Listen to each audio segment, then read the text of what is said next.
Buenas tardes, gente. Como siempre decimos, vamos a compartir pantalla para iniciar con esta nuestra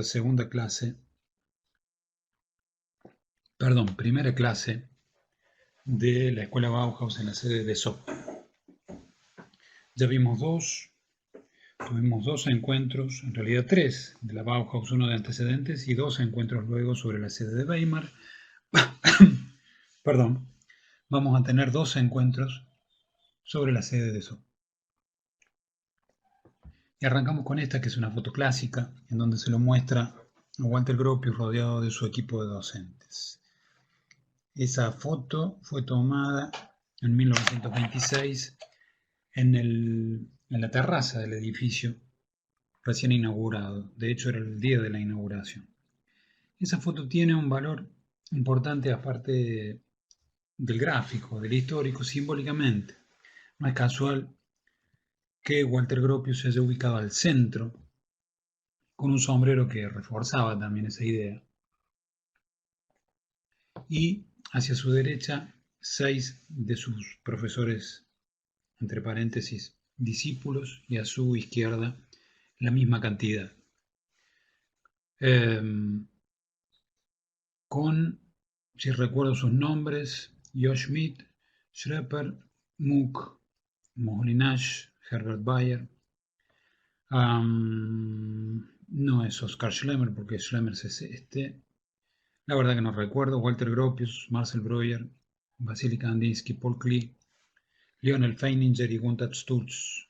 Les debo, seguramente va a aparecer en mi neurona el nombre y apellido de este profe también.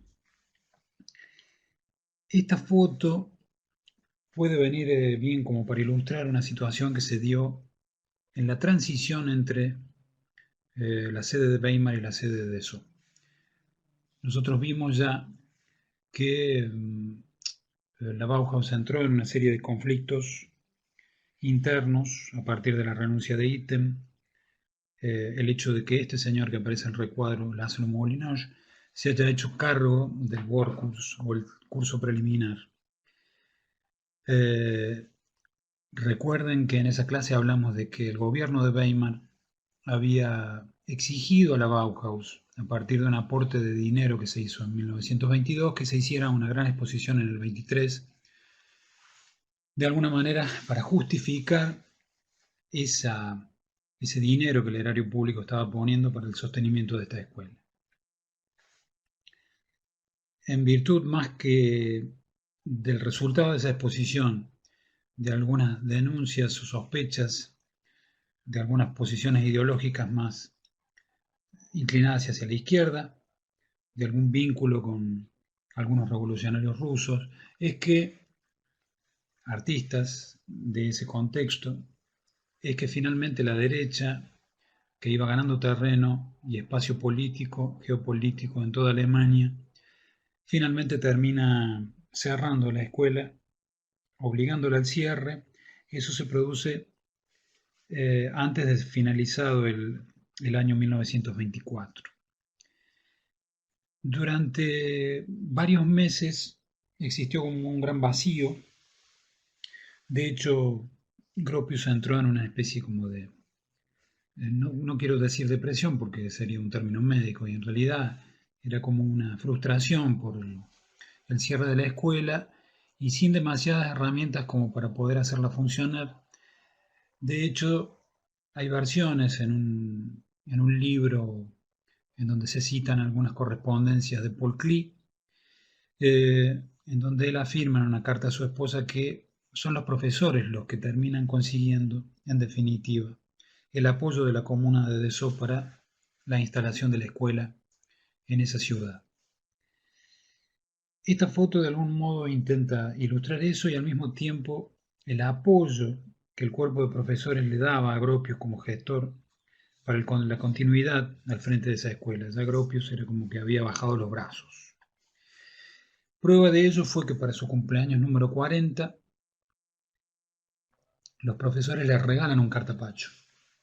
A partir de esa fotografía aparecida en un periódico local, cada uno de ellos hizo una interpretación y en una página le ofrecía a Gropius como regalo una pintura original. Esta que estamos viendo es de Laszlo Moholy-Nagy. Vamos a ver en realidad tres solamente. También participó Lionel Feininger con una postal, si se quiere, una pintura un poquito más expresionista, no tan abstracta como la de Moholy-Nagy. Y Paul Klee con algo de una abstracción ya rayana en lo extremo, con esa bella estética que tiene el arte de Paul Klee y tan característico. Como vimos en clases anteriores, nos vamos a ubicar en ese contexto general que tuvo que ver con la Bauhaus como institución, a partir de sus tres sedes, de sus tres directores, de sus tres directores de curso preliminar y de sus dos codirectores. Ese contexto ahora lo vamos a ubicar en este recorte de Dessau, aunque en realidad vamos a ir hasta 1928, justamente donde empieza Hans Meyer a hacerse cargo de la dirección de la escuela. Hay otro elemento, otra franja importante de incluir en esta línea de tiempo y que tiene que ver con las vanguardias artísticas que incidieron en la Bauhaus progresivamente y de algún modo haciendo mella en lo que son los productos de diseño que se obtenían en la escuela con el paso de los años. Es bien conocido que el expresionismo alemán fue el que fuertemente tiñó toda la estética de lo producido en Bauhaus, fundamentalmente desde su apertura en 1919 y hasta 1923 con la Gran Exposición. Seguramente eso también tuvo que ver en gran medida con el aporte que como hecho cultural complejo y casi omnipresente en la cultura fundamentalmente europea fue la Primera Guerra Mundial. También vimos que a partir de la exposición de 1923 aparece el neoplasticismo, Stiegl, la vanguardia holandesa, con fuerte presencia a partir de Theo van Doesburg dando cursos, pero también en la producción de objetos que los alumnos de Bauhaus iban progresivamente ejecutando, fundamentalmente el caso de Marcel Breuer. También el constructivismo tuvo un enorme peso. La historia suele ubicarlo a partir de ya, digamos, funcionando la escuela activamente en la sede de Dessau, con su edificio nuevo, que no se inaugura inmediatamente en 1924, o a fines de 1924, ya vamos a hablar de eso. El constructivismo se le ubica allí históricamente por una preponderancia mayor de Laszlo Moholy-Nagy dentro de los cuadros de la Bauhaus, fundamentalmente al frente del Workhus. Pero si uno revisa, la presencia real del constructivismo dentro de la Bauhaus, de los pasillos y de los talleres de la Bauhaus, es muy anterior. Hay muchos registros, los hemos recorrido, de ejercicios en el Workhus de Itten que ya tenían clara influencia del constructivismo. Mucho más en algunas de las obras, como por ejemplo ese tocador que ya vimos en La Casa am Horn, obra de Marcel Breuer, la misma lámpara o símil lámpara, juego formal que Marian Brandt hizo allá por 1922 en el Workhus, todavía con Itten. 1925 entonces es un año importante. ¿Y por qué no el 24? El 24 es importante en cuanto a que se cierra la Bauhaus y a que queda sin sede. Pero se produce, como decía, un gran vacío.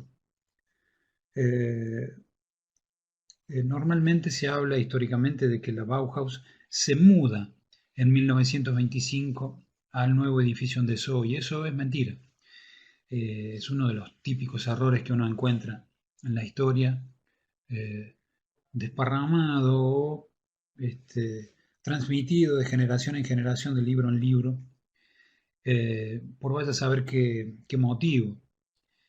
En realidad el edificio se inaugura en 1926, a inicios de 1926, y el año 1925 es el año en donde Gropius proyecta ese edificio y se construye progresivamente.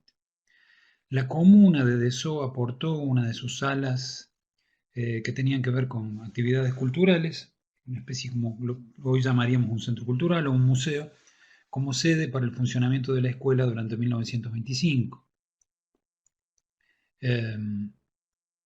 Entonces, cuando se habla de la mudanza real de la Bauhaus, es una mudanza progresiva. El edificio tiene una importante, una significativa importancia en el universo de la historia de la arquitectura. Se lo considera uno de los clásicos y tiene desde su planteo un planteo más bien flexible, versátil, abierto,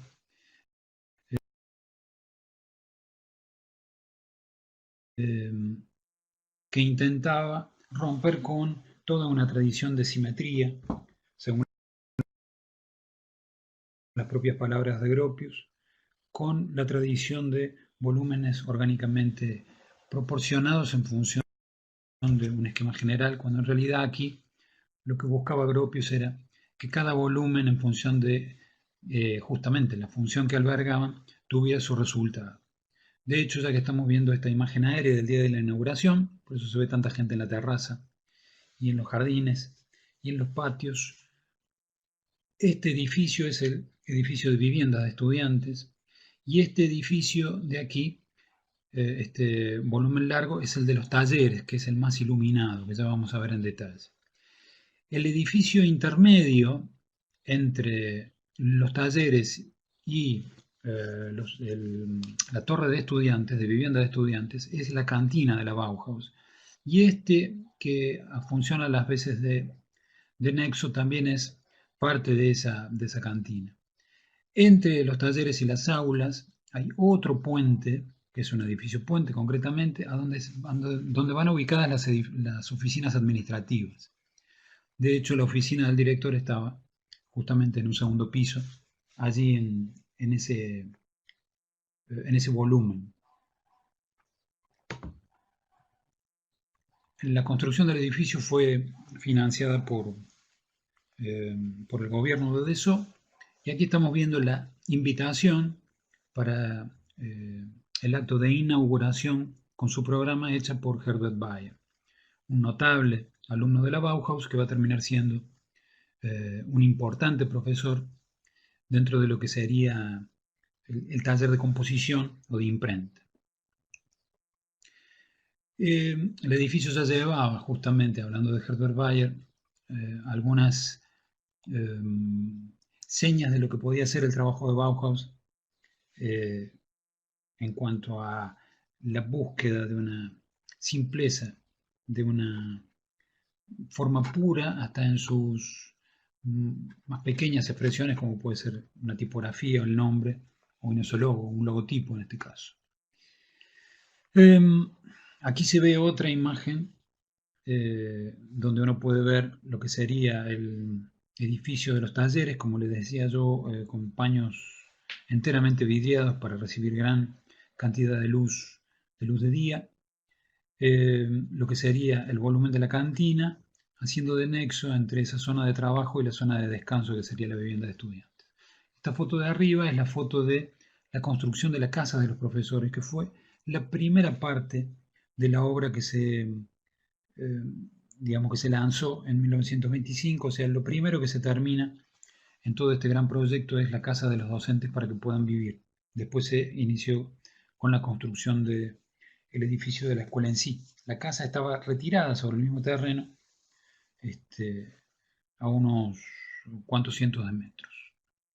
Aquí otra vista del volumen de talleres, pero en este caso mostrando lo que sería el nexo entre esto y la zona de aulas y zona de oficinas o de talleres más privados de los docentes, con el edificio administrativo. Tenemos un video que vamos a compartir en el canal de la cátedra de un querido egresado, Tito Iberbuden, que hizo una maestría en Dessau hace un par de años y nos mandó un video de lo que es el edificio hoy, actualmente, y cómo funciona. Este es el aventanamiento. Como puede verse, desde afuera y desde adentro tiene un sistema de ventanas que va a través de una serie de poleas y de reducciones y conexiones, pudiendo abrirse y cerrarse de manera solidaria o correlativa. Todas las ventanas se abren y cierran al mismo tiempo, en un interesante sistema de apertura. Uno de los protagonistas más importantes de este periodo que vamos a ver entre 1925 y 1928 en la sede de Dessau es sin dudas el húngaro Marcel Breuer.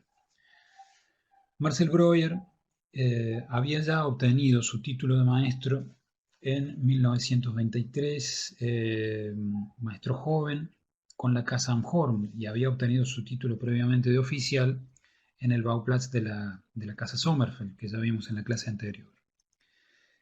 En 1927 él se hace cargo de un nuevo taller que se forma en Bauhaus Dessau, que es el taller de mobiliario.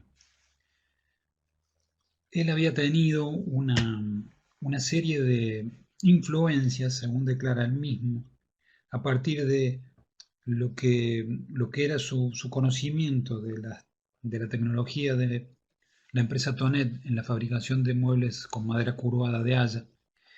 Y seguramente puede haber tenido influencia alguna presentación que haya hecho Mart Stam, el diseñador holandés, en algún congreso contemporáneo sobre la utilización o la transpolación de tecnología de la fontanería hacia la producción de muebles.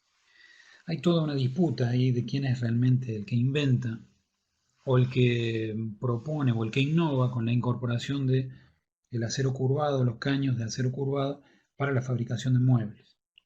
Mart Stam fue uno de los pioneros, pero Marcel Breuer trabajó con algo todavía más innovativo. Mart Stam proponía el uso de estos codos.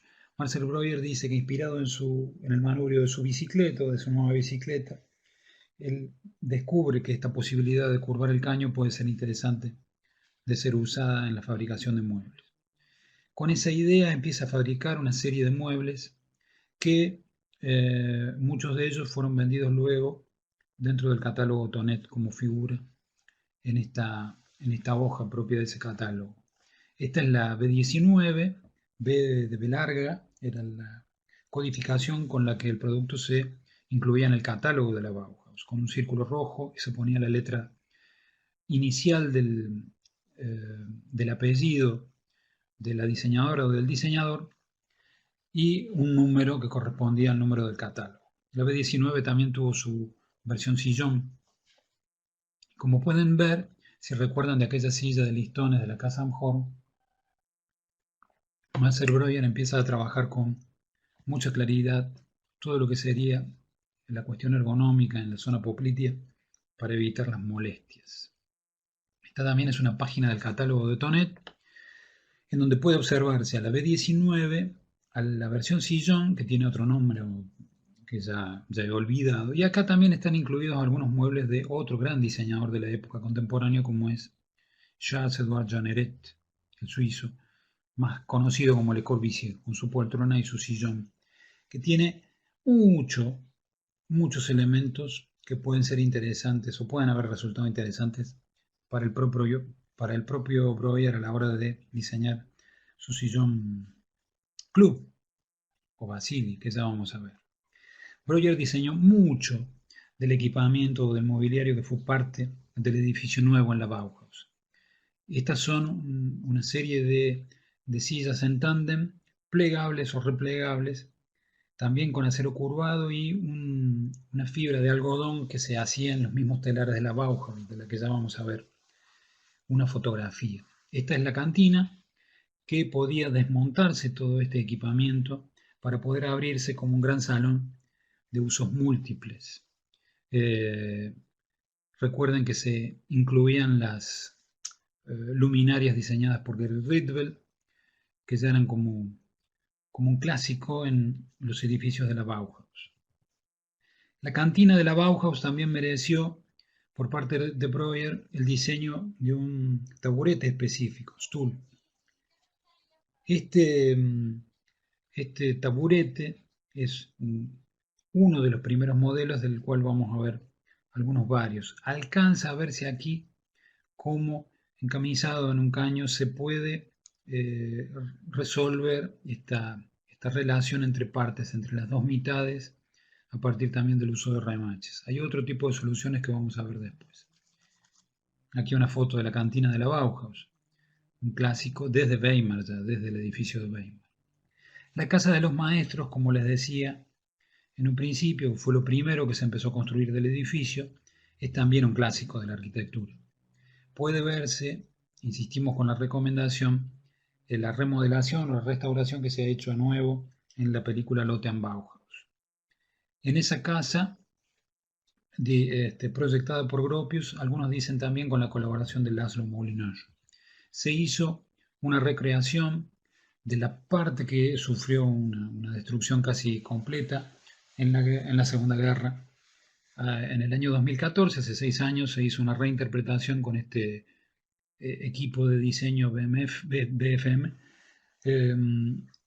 para reconstruir las casas en una, como decía, una reinterpretación de lo que fueron aquellas originales. Walter Gropius tenía su propia casa aquí en la terraza con invitados junto a Ise, su esposa, en 1926. Y aquí con su hija del primer matrimonio, Manon, la hija de Alma, no de Ise, sino de Alma. Esta es Ise. Ise fue una importante fotógrafa que registró una gran cantidad de hechos que gracias a ese registro tenemos hoy a mano de todo lo que ocurría en la Bauhaus, fundamentalmente con el trabajo también de su esposo.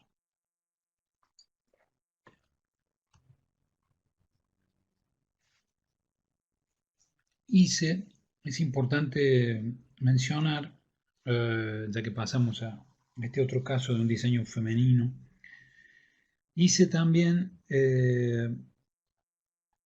se dice que, o reconoce hoy la historia, que tuvo mucha incidencia, y no con esto queremos ser peyorativos en el comentario, todo lo contrario, eh, mucha incidencia en el diseño de las cocinas de las casas de los maestros, con una visión muy moderna. De hecho, algunos historiadores especulan que pueda haber tenido alguna participación también en las decisiones de la cocina de la casa Amhorn, con esa configuración tan moderna. Las cocinas eran un lugar de necesaria reconversión a partir fundamentalmente del ingreso de nuevas energías, como por ejemplo la eléctrica, y la aparición de nuevos aparatos para moler, para cocinar propiamente o para otro tipo de operaciones dentro de ese lugar. Fíjense aquí en esta versión de cocina de fines de los 20 también, de la austríaca Margaret Schutt, donde hay, parecido a la casa Amhorn, como una taxonomización, un ordenamiento casi a modo de laboratorio de todas las componentes o todos los elementos necesarios para la cocina o para el hecho de la cocina en sí. Fíjense, con una banqueta, con la posibilidad de regulación, parecida a la del piano, pero no es la del piano porque evidentemente no tiene la misma altura. Nos recuerda también aquella que veíamos del Hutemas en clases anteriores, de lo que fue este desarrollo del Comité de la Construcción del Consejo Económico para una cocina para departamento en Moscú. 1927 es un año importante en función de esto que decíamos en principio. La fusión de algunos talleres como la carpintería o la metalistería para la configuración de un nuevo taller de mobiliario, que es exactamente lo mismo que pasó en 1927 en el Cutemas, si ustedes recuerdan, cuando el METFAC y el DETFAC se juntan o se fusionan en un nuevo taller de mobiliario. Aquí el nombre del alumno se los debo para la próxima imagen, porque es bastante complejo en alemán, pero esta es una foto que muestra el taller de alumnos en su trabajo. En el área de diseño tenían grupos de alumnos, sus aulas con tableros como para poder trabajar de manera más cómoda. Esto que mostrábamos era la zona de oficina o de boxes. Aquí va a aparecer el nombre del alumno, Siegfried Giesenschlag. Como pueden ver, era imposible recordarlo. Esta es lo que se ve a don Sigfrido en la imagen anterior es justamente en el taller de alumnos, sentado sobre esta silla diseñada por Breuer de interesantísima estructura, con este recorrido que permite esta unión de la estructura en el frente. Fíjense cómo el tendido de algodón va acomodándose a una estructura que se retira en zonas en donde es necesario que no aparezca la rigidez del caño. La zona poplitea, la zona cercana al coxis y la zona cercana a los omóplatos. La Casa de los Maestros tuvo también importante aporte de Breuer, como le decía, en el tema mobiliario. Este es el clásico ya sillón club, más conocido como Basilia, en una versión, porque hubo varias, en donde la estructura no termina de cerrarse, como en el caso de la silla de recién. El sillón club o el sillón Basili, más conocido como el B3 en el catálogo, tuvo muchas versiones, como les decía. De hecho, en el libro editado por Tasken, dedicado solo a Marcel Breuer, que está en nuestra biblioteca, aparece una versión donde las patas bajan directamente y no se cierran en un caño curvado, sino que tiene la configuración típica de 4 patas de cualquier silla. Esta nueva configuración trajo algunos problemas estructurales a Breuer que se resolvieron de muchos modos, uno de los cuales, por ejemplo, fue esta versión de 1931, en donde directamente se pone una pieza transversal que evita la apertura de patas.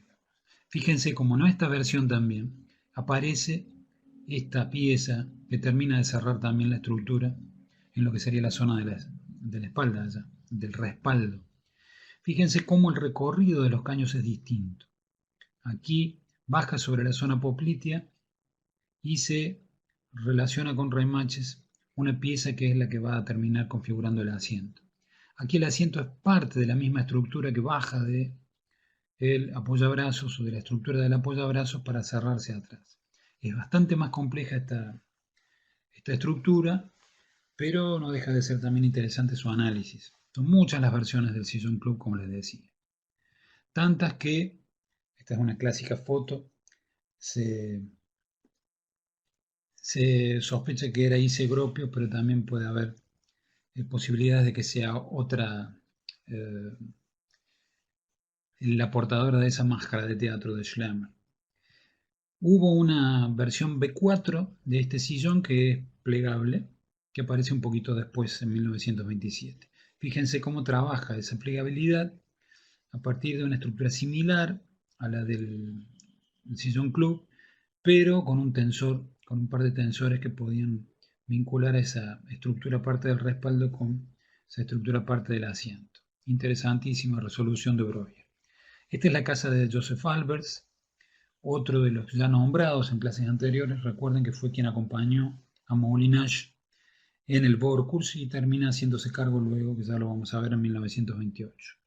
Joseph Albers diseñó un muy hermoso sillón que también es muy parecido estructuralmente a el sillón club o el sillón Basili de Marcel Breuer, lo único que resuelto en madera. Aquí otro mobiliario en madera, raro también en cuanto al desarrollo de Breuer, que generalmente trabajaba ya prácticamente a full con el caño curvado a partir de 1926. Sin embargo, aquí para Nina Kandinsky, para su dormitorio, desarrolla un banco, un stool, que va a terminar completándose con otras piezas en mobiliario para el comedor, como puede verse aquí en la casa de maestros, casa que Kandinsky compartía con Klick. Bastante lógico. Esta es una página del catálogo plegable de Bauhaus. Cada una de estas hojas es un frente que se repliega para poder terminar configurando un catálogo en donde pueden verse estos elementos que yo les decía propio del catálogo. Todos los que aparecen con B larga, obviamente son diseños de Marcel Breuer, que aparecen con la B larga de Breuer y el número 4 del catálogo, el número 3 en la silla club, que acá aparece claramente el nombre, que no es Basili como se sospecha o la historia ha querido decir. Retiro un segundo para buscar líquido, así puedo continuar con la garganta un poquito mejor.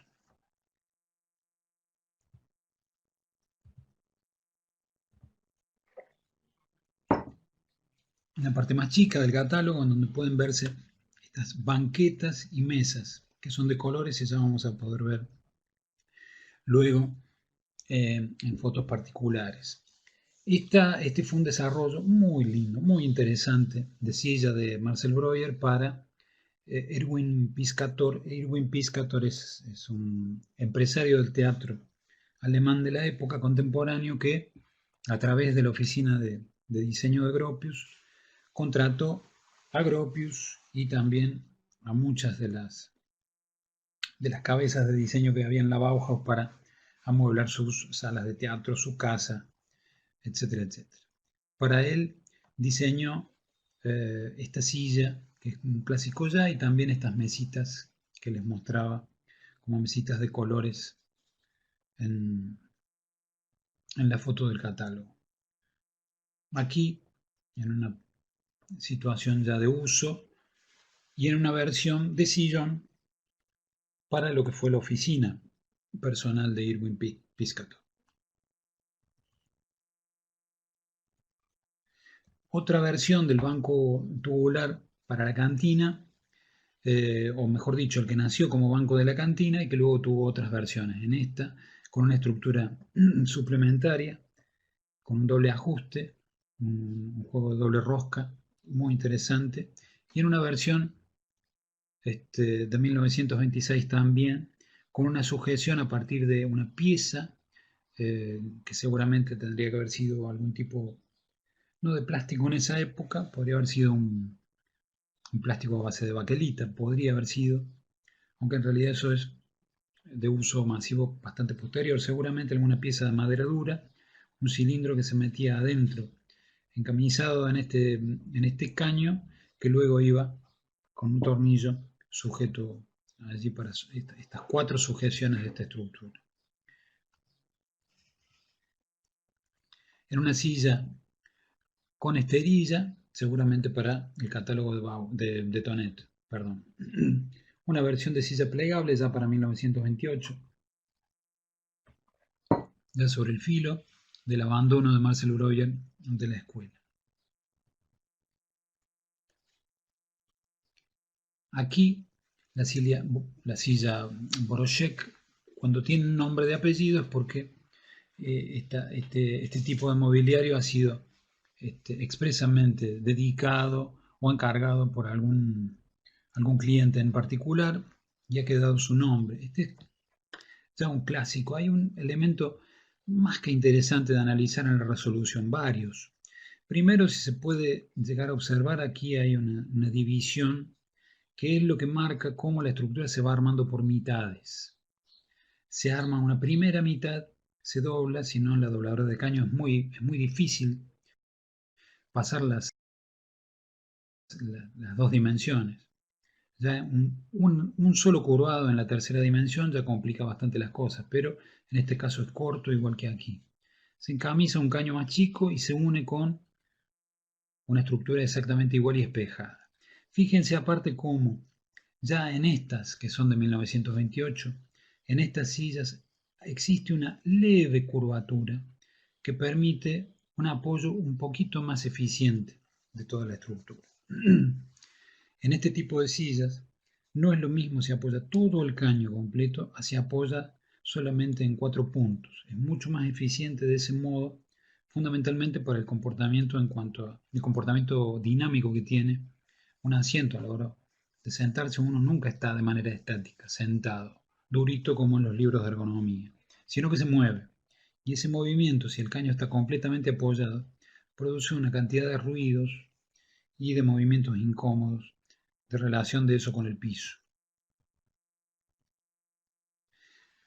Finalmente, vamos a cerrar con un par de ejemplos de dos grandes diseñadores de la Bauhaus en Dessau que comenzaron como alumnos y terminaron como grandes profesores. En este caso, Herbert Bayer, de quien vemos aquí un autorretrato, bien surrealista, hermoso autorretrato.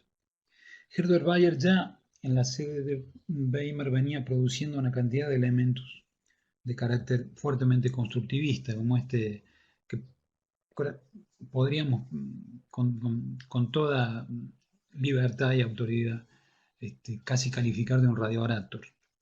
Este kiosco, Zeitungen, en realidad es la palabra en alemán.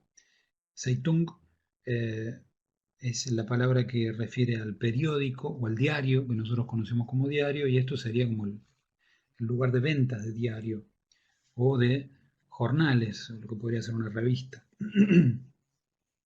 Con un concepto muy similar al de los soviéticos en este sentido, o al de los rusos, todavía no soviéticos, en este sentido, de una estación de comunicación más que un puesto de ventas, con la posibilidad de poner cartelería o algún tipo de iluminación. Esas eran las ideas de Herbert Bayer para 1924. En esa misma época, ya Herbert Bayer había diseñado para el Banco de Turingia este ya conocido billete que salió de los talleres de la Bauhaus. Eh, en esta denominación de millón da la pauta también de la tremenda inflación que había en Alemania en esa época. Lo que vemos arriba es la propuesta de Laszlo Molineux de una tapa para el libro número 14. En este caso está mal la fecha, eso no es 1923 ni 24, es el 29. Así que tengan cuidado y referencia con eso. El billete es de 1923 y la tapa de carpeta es de 1929. Ahí hay un error de transcripción. Otra obra de Herbert Bayer interesante es la de las páginas catálogos o páginas que sirven para catálogo y también para aviso publicitario de los productos de la Bauhaus. En este caso, como en este caso, para la lámpara de 1924 de Jucker y Wagenfeld. Hay toda una disputa ya histórica de la verdadera autoría, en realidad es compartida entre Jucker y Wagenfeld. El original, digamos, la primera versión de esta lámpara de mesa es de Jucker. Wagenfeld luego fue agregando algunos elementos y, según algunos registros históricos, paradójicamente quitando algunos elementos de vidrio. Digo paradójicamente porque Wagenfeld fue uno de los diseñadores que con mayor habilidad trabajó en el taller de vidrio que dirigía Joseph Albers. Finalmente, de este taller de composición y de imprenta vamos a ver tres ejemplos de dos de los más importantes exponentes, alumnos y luego maestros.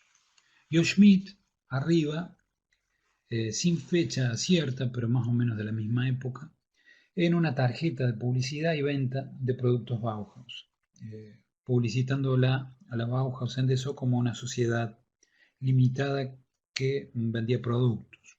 Lo de abajo es un anuncio de Herbert Bayer para la conferencia de Hans Poelzig.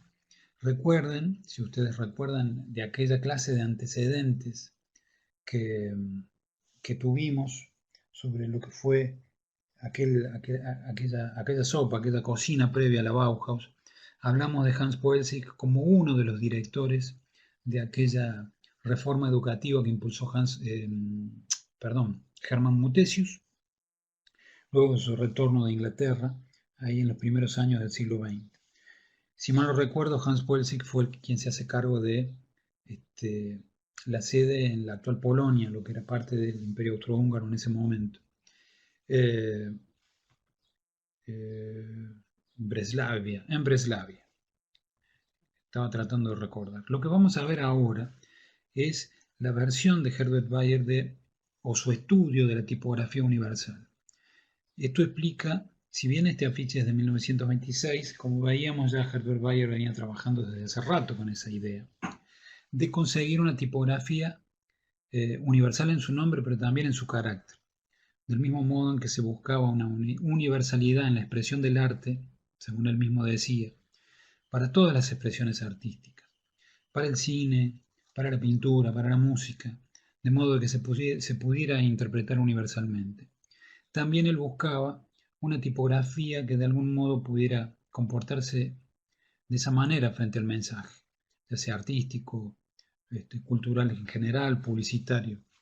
De esa manera conseguir una tipografía que se acomode a cualquier cultura sin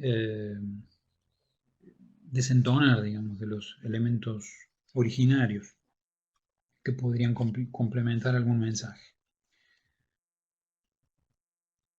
Para cerrar vamos a ver a un gran diseñador que va a tener mucha importancia en lo que es el próximo periodo de Dessau o de la Bauhaus que vamos a ver, que es entre 1928 y el 32, que es Joseph Albers.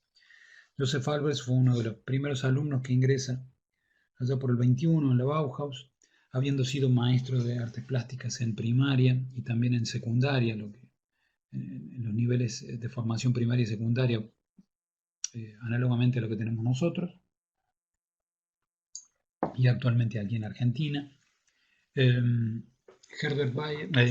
Joseph Albers ingresa como alumno, obtiene rápidamente, recuerden, con ese vitral en la Casa Sommerfeld, su título de oficial y luego avanza rápidamente, de hecho se termina incorporando como maestro auxiliar o maestro joven en el Borkurs, en el taller de vidrio y finalmente haciéndose cargo del Borkurs con la partida de Molinage en 1928. De eso vamos a hablar en la próxima diapositiva, pero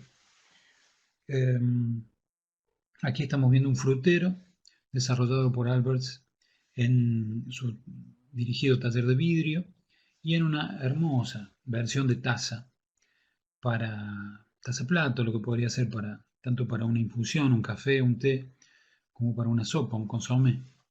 Fíjense en la interesantísima versión o propuesta del revolvedor, lo que hoy usamos tanto y que es tan poco higiénico, que veremos si seguimos usando con el paso de la pandemia, si nos queda esta pésima costumbre o podremos encontrar otra que resuelva de mejor manera esta necesidad de revolver el azúcar o algún otro tipo de contenido de algún líquido que se nos sirva. Fíjense en un gran diseño a partir del uso de 4 materiales. Si bien son muchos materiales, están todos muy bien utilizados. Un plato de loza blanca, un contenedor de vidrio con el revolvedor de vidrio y un pequeño fleje, una piecita de metal templado como para poder ponerse y sacarse a la hora de lavar, y sujeto a él 2 asas en posición, digamos, transversal una de otra, que como les decía seguramente estaba realizada en madera. Todavía plásticos naturales como la baquelita en esa época no tenían tanta difusión, sí después, pero década del 20 es como muy temprano. Fíjense en la gran habilidad para plantear esta diferencia en el asa de manera de poder tomar una infusión, como podría ser lo que yo necesite con este tipo de asa, o otro tipo de líquido caliente, como podría ser, les decía, un consomé o algún tipo de cazuela, con la necesidad de este tipo de asa más horizontal. Bellísima, bellísima propuesta de Joseph Albers de taza. Aquí con Annie, su mujer, que también fue una importante diseñadora, de la que de hecho debemos decir había poco registro en su trabajo. Vamos a ver algo en la próxima clase. De hecho vimos en la clase anterior, hoy hemos visto muy pocas mujeres, salvo Ise Gropius y a la austríaca diseñadora de la cocina moderna. Pero si bien hubo mucha participación de mujeres en la Bauhaus, la historia lamentablemente no reconoce, salvo los casos de Marian Brandt, Alma Buscher, a quien ya vimos en las clases anteriores, también o Gunther Stultz, que vamos a ver la clase que viene. Como les decía, 1928 es un año clave en la Bauhaus porque allí renuncia Walter Gropius, propone como su sucesor a Ludwig Mies van der Rohe, que no acepta, y sí termina aceptando Hans Meyer, aquí fotografiado por su novia, Lotte Besse, que vamos a ver en una próxima foto. Hans Meyer es un director de un perfil completamente distinto al de Gropius y al de Mies. Y es notable el cambio de rumbo de la escuela, al punto de que, como vamos a ver en la próxima clase, la producción de objetos disminuye drásticamente, el diseño y la producción de objetos, enfocándose sobre todo el objetivo general de la escuela, el objetivo productivo general de la escuela en la resolución de arquitectura, fundamentalmente arquitectura social. También hay un crecimiento importante del contacto con la escuela rusa, con el Kutemas, también lo vamos a ver, aunque brevemente, en la clase que viene. Como les decía, Lotte Besse, aquí fotografiado por algún desconocido, en el área de dibujo, también con Heinz Schulz, un compañero que está por allí, en una posición bastante divertida. En 1928, ella era la novia de quien iba a ser director. Lo que también da pie para decir, hay muchas parejas de diseñadores en la Bauhaus. Casi todos los que estaban ahí tenían algún tipo de relación con artistas, relación de pareja con artistas, ya sea dentro de la escuela o por fuera de la escuela, como fue el caso de, por ejemplo, Marian Brandt, cuyo apellido heredó de su esposo. En realidad ella no era Brandt de apellido. Le quedó el apellido, pero no le quedó el marido, después de un tiempo. Ahí fíjense en esta regla T, que es muy parecida a la que usaba yo cuando era estudiante, no hace tanto tiempo. Siglo pasado sí. Insistimos con las recomendaciones bibliográficas, ya les dijimos que Fiedler, solo desde el punto de vista gráfico, más que del dato histórico, de contexto Kenneth Frampton, de dato histórico de Bauhaus, Frank Whitford, si podemos volver a biblioteca, algunos específicos de Bauhaus sobre mobiliario, sobre personajes importantes, esto está en biblioteca, también lo de Boyko y el clásico, casi universalmente clásico, libro de Bauhaus, el de Magdalena Droste, editado por Tasken. Aquí no es el que tengo yo, pero en el caso de la imagen que estamos mostrando es la tapa de lo que fue la reedición el año pasado para el centenario de la Bauhaus. La verdad me gustaría tener, vamos a ver si lo podemos conseguir. Muchísimas gracias, aquí adelantándonos con la tapa de lo que va a ser la próxima clase de Joseph Albers en el World Course. Muchas gracias por la atención. Disculpen si ha sido largo, pero es muchísimo el material que ha quedado fuera de la clase, lamentablemente. Abrazos virtuales y nos cruzamos por la red.